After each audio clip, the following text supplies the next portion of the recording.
Bonsoir à tous, bienvenue dans votre émission, votre projet pour La Réunion. Quelle est la santé du cinéma à La Réunion? Je ne pourrais pas vous donner le diagnostic complet, mais on va essayer de voir quelques petits éléments. D'abord, bonsoir à Armand Dauphin, Bonsoir. donc directeur de médiateur de cinéma, et bonsoir à Clément Carrier, donc coordinateur Unicité. Bonsoir.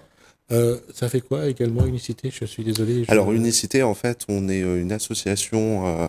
On est une association en place depuis 1995 et nous sommes les précurseurs du service civique au niveau national. D'accord. J'allais dire un petit peu la santé du cinéma. On va rappeler que normalement, Armand Dauphin gère un festival de cinéma. C'est dans le sud, c'est... Il y a le festival du film court à Saint-Pierre et le festival du film de femmes sur toute l'île. Voilà, les femmes sur toute l'île et c'est court à Saint-Pierre. Il a raison, le garçon. C'est sur toute l'île qu'il a le choix. C'est toute une stratégie. J'allais dire, j'ai vu l'étude de marché sur les jeunes et le cinéma à La Réunion. C'est pas très rassurant. Et ce qu'ils aiment, c'est pas le cinéma de papa. Si on va se rappeler les années 50, 60, 70, 80, c'est un cinéma, c'était un autre cinéma. Je dis pas que c'est meilleur, c'est un autre cinéma. Et ce que veulent quand on regarde l'étude, le Fast and Furious, c'est pas au cinéma, c'est pas une référence. Oui, alors c'est vrai qu'avec Unicité, on travaille sur le cinéma, mais notamment autour des jeunes, principalement. L'objectif, il est clair, la sonnette d'alarme a été tirée par le CNC en disant qu'effectivement, les jeunes vont de moins en moins aussi au cinéma, donc ça devient préoccupant et préoccupant pour l'avenir. Donc avec la région Réunion, il y a donc toute une série de dispositifs que la région accompagne pour qu'on puisse s'interroger et mettre en place des actions. Parce que voilà, il est vrai qu'aujourd'hui, auparavant, les jeunes représentaient la majorité des personnes qui allaient au cinéma. Aujourd'hui, la majorité, ce sont les seniors, donc les plus de 50 ans. Enfin, plus de 50 ans, pas les seniors, les plus de 50 ans. Non, je suis senior, je l'assume. Il n'y a pas de souci, vraiment, je l'assume. Et c'est vrai que depuis...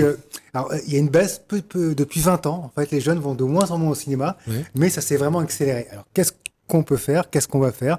On essaye de monter des actions pour les inciter à retrouver le chemin des salles de cinéma. Quelle est la place d'Unicité dans cette démarche? Alors, la place d'Unicité dans cette démarche, c'est que nous, on travaille en fait avec des jeunes en service civique qui sont sur le programme Cinéma et Citoyenneté, donc qui a été mis en place depuis 2015 par le ministère de la Culture. C'était une demande de leur part d'essayer d'aller sensibiliser en fait les jeunes au cinéma. Et pas que. On a 12 jeunes en service civique à La Réunion qui travaillent sur ce programme, Cinéma et Citoyenneté. Donc, ils vont animer des séances de ciné-débat dans des établissements scolaires. Ils y vont au niveau hebdomadaire. Et le but, c'est justement d'aller sensibiliser les jeunes directement dans les établissements scolaires au cinéma, mais aussi de parler des sujets de société et d'animer derrière ces projections en fait des débats, des activités, des jeux pour essayer de sensibiliser au maximum et de les intéresser au cinéma.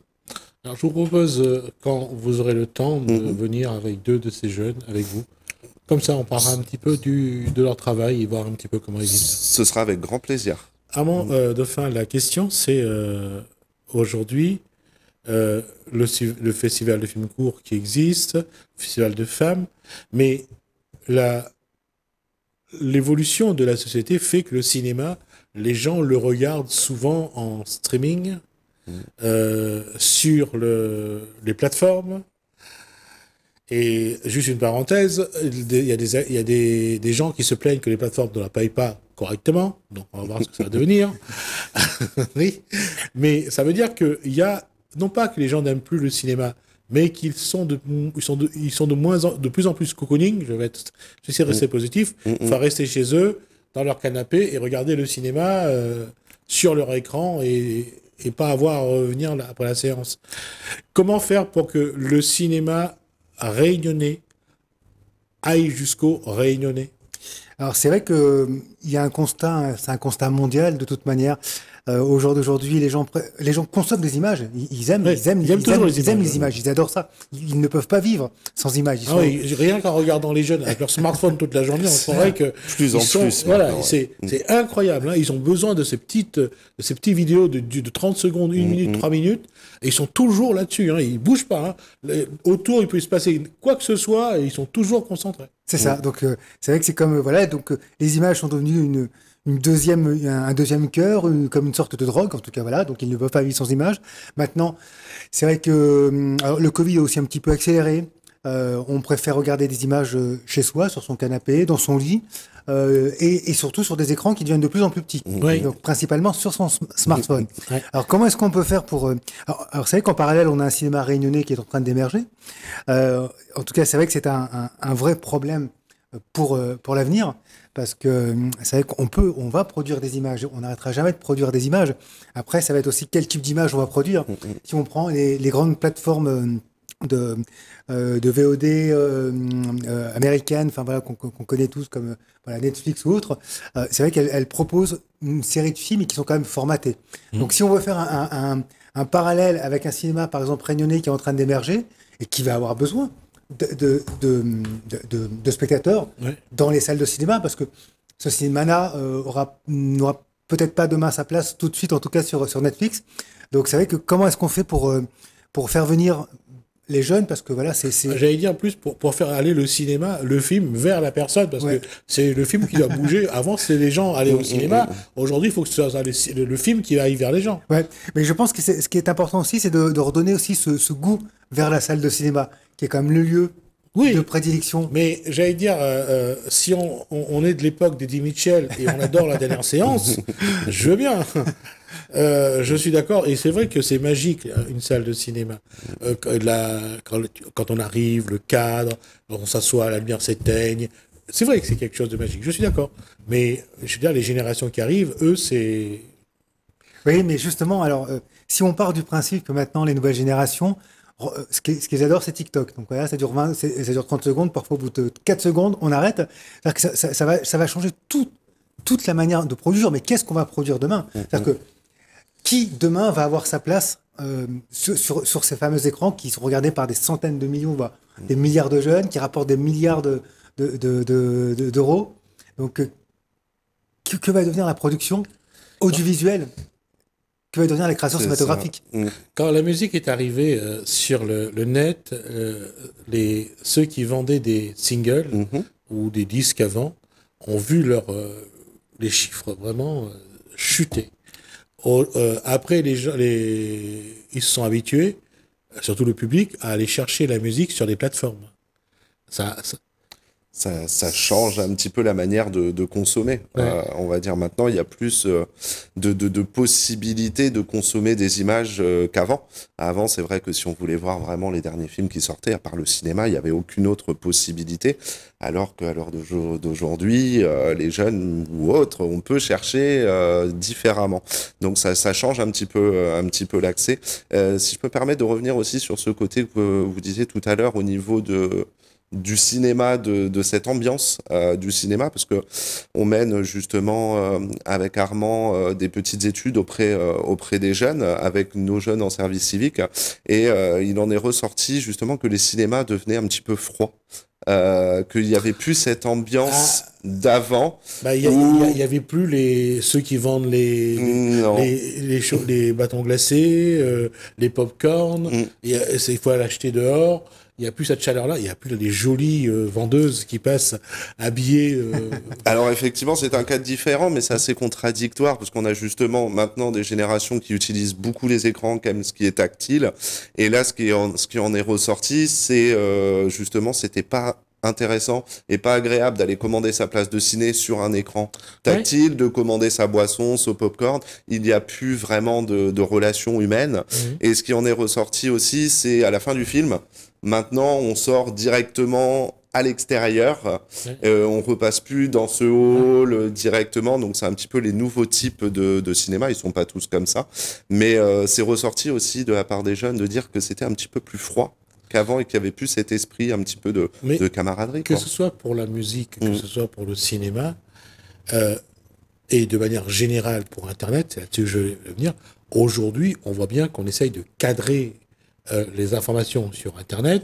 On essaye soit de contrôler, soit de manipuler. D'une façon ou d'une autre, il y aura toujours quelque chose. Mais il y a une volonté de vraiment de mettre dans un cadre, que ce soit la musique ou les films. Il s'agit surtout pour ces gens qui ont lancé Internet, voir comment on peut récupérer. Parce que ce qu'ils ont perdu, c'est beaucoup d'argent, parce que ils ont mis beaucoup de choses à la disposition des gens. Et les gens prennent sans payer. Et aujourd'hui, ils veulent payer, y compris la musique et le cinéma. Alors, comment vous allez essayer de rentrer dans cette démarche pour essayer de récupérer un peu de sous? Parce que aujourd'hui, quand on va sur YouTube, on choisit un film, on regarde et puis basta, quoi.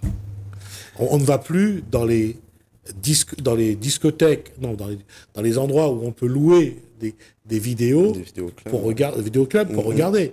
Donc c'est pour ça que je dis que là, il y a une évolution avec un retour en arrière pour permettre de récupérer de l'argent. Et vous êtes bien placé pour, j'allais dire, vous êtes intéressé, quoi. Ben, en fait, c'est vrai que Internet, ça reste, c'est géré par des multinationales mondiales qui sont voilà, aux États-Unis, je ne sais dans quel autre pays, et qui aujourd'hui mettent la main sur le monde, sur la façon de consommer de la musique, qui est différente, sur la façon de voir des images, en gérant des contenus. Après, la difficulté, c'est vrai qu'une salle de cinéma, on peut dire au jour d'aujourd'hui, et il y a beaucoup d'autres lieux comme ça qui sont finalement des lieux de résistance au jour d'aujourd'hui, et en lutte finalement contre ce système de mondialisation des images. Au jour d'aujourd'hui, on peut aussi se poser la question, on écoute de la musique. Effectivement, donc maintenant en streaming, enfin, on paye pas, on télécharge. J'avoue que je suis un petit peu perdu dans tout ça. Mais là, ce qui se passe en matière d'image, c'est que non seulement maintenant, on est en train de modifier la façon de voir et on est en train de calibrer toute une génération qui aujourd'hui va regarder sa chaîne de télévision préférée ou son cinéma préféré, ça reste TikTok au jour d'aujourd'hui. Et en fait, qui est formaté. Où est la réflexion dans tout ça? Qu'est-ce que ça amène?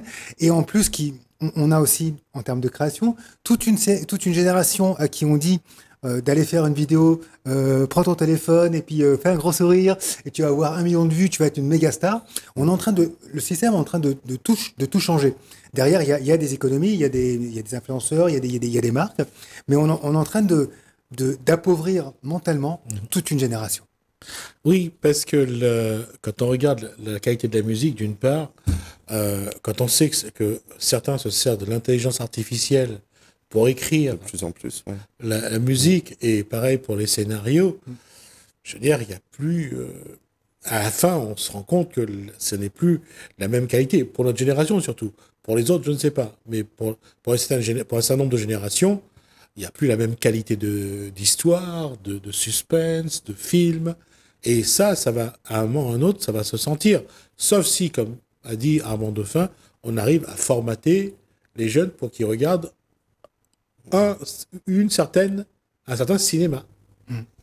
C'est ça. Et puis, c'est vrai que, bon, voilà, effectivement, il y a l'intelligence artificielle qui arrive, qui est quand même très préoccupant pour l'avenir. Au jour d'aujourd'hui, avant, par exemple, une star de cinéma, elle faisait rêver. C'était Catherine Deneuve, par exemple. C'était quelqu'un qui paraissait inaccessible, qui avait un parcours incroyable. On se disait, oh là là, mais comment elle a fait? Au jour d'aujourd'hui, on est en train de dire aux jeunes qu'avec un téléphone portable, demain, vous allez devenir la nouvelle star. Donc ça devient aussi très, très dangereux. Quand on regarde l'émission Votre Voix, Trouvez votre voix, regardez, n'oubliez pas les paroles, regardez ce que présente Kim V actuellement. Bon, je regarde pas. Hein, Moi non plus, pas spécialement, mais je vois de quoi vous voulez parler. Ouais. Quelque part, toutes ces émissions qui ont à un moment donné apporté quelque chose, est-ce que ces émissions, à un moment donné, aujourd'hui, ne sont pas en train de tuer la musique finalement? j'ai pas du tout d'avis là-dessus parce que je suis pas consommateur trop de ça. Ouais. Mais bon, en tout cas, pour revenir un petit peu sur ce que vous disiez avant, je pense que l'évolution, on pourra jamais aller contre. Les générations évoluent et il y a toujours des différences intergénérationnelles et ça, on y fera toujours face.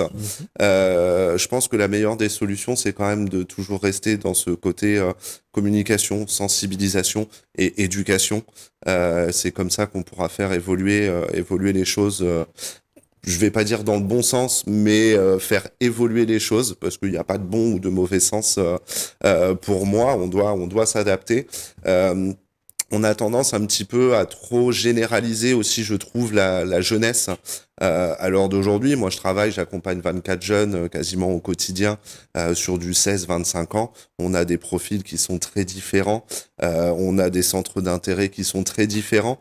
Donc à travailler avec eux, je me sens moins à l'écart en fait et avec moins de différence que j'aurais pu ressentir avant.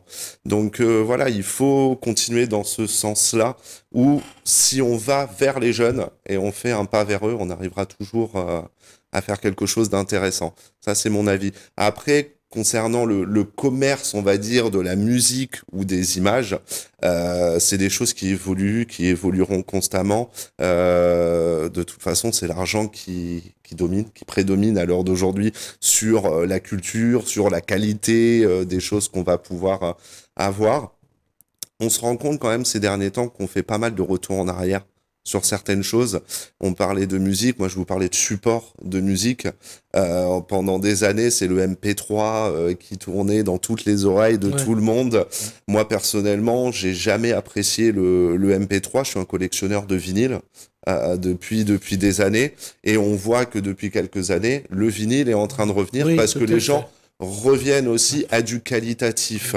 Donc je pense qu'au bout d'un moment, quand les choses perdent en qualité, il y a quand même un retour en arrière où la tendance rechange. Donc c'est assez cyclique, je trouve. Ouais. Tout à fait. C'est assez cyclique. Donc voilà. Reste que dans votre démarche à destination des jeunes aujourd'hui, comment vous inscrire dans la durée pour accompagner justement le public que vous avez à regarder non pas le cinéma comme notre génération, mais comme leur génération, et faire en sorte qu'ils apprécient toujours, comme a dit Armand Dauphin, apprécient toujours le cinéma, les images, la qualité, ce qui fait le cinéma, la magie du cinéma. Comment vous allez travailler pour préserver cette magie de la musique et du cinéma? Déjà, il y a un dispositif qui s'appelle École, Collège et Lycée au cinéma, donc qui permet, alors sur la Réunion, c'est à peu près 25 à 30 000 élèves par an qui vont 3 fois par an au cinéma voir des films du patrimoine et des chefs-d'œuvre, avec tout un travail d'accompagnement pédagogique, les enseignants qui ont des formations, des stages avec des professionnels. Donc là, déjà, c'est de leur donner dès le plus jeune âge, que ça commence dès le primaire, en fait, voilà, d'aller voir un film au primaire, d'aller voir un dessin animé, mais ce ne sera pas un Disney qu'on va t'emmener voir, ça va être un autre film. Puis on va t'expliquer voilà, comment ça se fait, tu vas nous donner ce que tu as ressenti. Donc il y a ce travail qui est fait déjà sur les écoles, collèges et lycées. Donc ça, c'est déjà une première base pour leur donner justement cette notion de qualité. De dire, ah bah tiens, c'est différent de ce que j'ai vu ce matin en venant à mon établissement scolaire sur mon téléphone portable. Il y a ce travail. Après, derrière, c'est vrai que la jeunesse, c'est la jeunesse, elle a besoin de vivre, de s'amuser. Elle est dans sa génération. Donc après, c'est de faire en sorte que, par exemple, nous, on mène effectivement, on offre des séances de cinéma gratuites pour les moins de 25 ans, avec derrière des débats qui sont faits par des jeunes d'unicité. On fait quelques interventions aussi en milieu scolaire. Donc après, l'idée, c'est évidemment, la jeunesse a besoin de s'amuser, mais c'est de pas les perdre tous. On n'aura jamais, et finalement, heureusement, 100% de jeunes qui diront demain, ah bah tiens, on va faire une petite soirée Godard. Non, voilà. Mais ce qui est important, c'est que on arrive en tout cas à leur donner la possibilité de voir autre chose, et notre travail, c'est de les attirer en disant, tiens, comment on va faire pour que tu puisses voir ça? T'aimes ou t'aimes pas? Mais au moins, il y a quelque chose. Voilà. Déjà donner cet accès à la culture au maximum, et puis l'accès à la culture gratuite, c'est encore mieux, j'ai envie de dire. Mais Nous, de notre côté, avec les volontaires en service civique, on va donc aller dans les établissements scolaires où on anime des séances toutes les semaines. Là, depuis le mois de novembre, avec 6 jeunes, ils ont animé pas loin de 100 séances de cinéma. On a dépassé les 1000 spectateurs et ils ont diffusé à peu près 130 films. Donc, juste avec 6 personnes déjà, on peut aller toucher quand même un public assez large. À côté de ça, pour ce côté un petit peu attractif du cinéma, on travaille aussi avec Cinécourt, avec la court-métragerie, avec les festivals Fête du court-métrage ou avec le FIFOA aussi, ou Festival du film d'aventure qui a lieu cette semaine. Donc voilà, on essaye d'être au plus large possible, d'aller toucher le plus de partenaires possible et aussi d'essayer d'ancrer un petit peu nos jeunes dans ce milieu pour qu'eux, après, deviennent des meilleurs prescripteurs du cinéma. En tout cas, ça donne déjà un contour. On va se voir régulièrement. On va voir un petit peu comment on va parler du cinéma, des jeunes, et de la musique, bien sûr, de la musique et des jeunes. Et comme ça, on essaiera de prendre un petit peu la température et de voir si on peut les accompagner dans l'évolution qui est là de toute façon et qui se fera d'une façon ou d'une autre avec ces générations-là. Merci Clément Carlier d'Unicité. Merci à Armand Dauphin, donc directeur, donc médiateur de cinéma. On aura l'occasion, et je souhaite qu'on puisse vraiment le faire, voir si des jeunes peuvent venir sur ce plateau avec vous, parler de musique. Ça va dépendre de vous. D'accord ? Nous, c'est possible. Voilà. Alors, on prend rendez-vous. Merci Armand Dauphin. Merci Clément Carlier. Merci à vous de nous avoir suivis. Merci Alain, merci François. Je vous dis à bientôt.